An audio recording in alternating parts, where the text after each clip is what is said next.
Here I have DOOGEE V20, and today I'm going to show you how to take a burst shot or the series of photos on this device.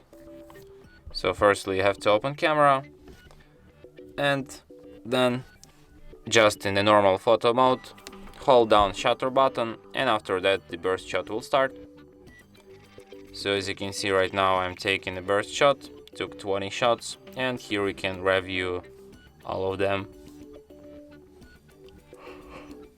So they basically just all will be saved to the gallery, and yeah, here you can review them.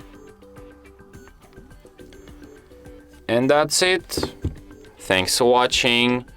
If you find this tutorial useful, don't forget to hit that like button and subscribe to our channel.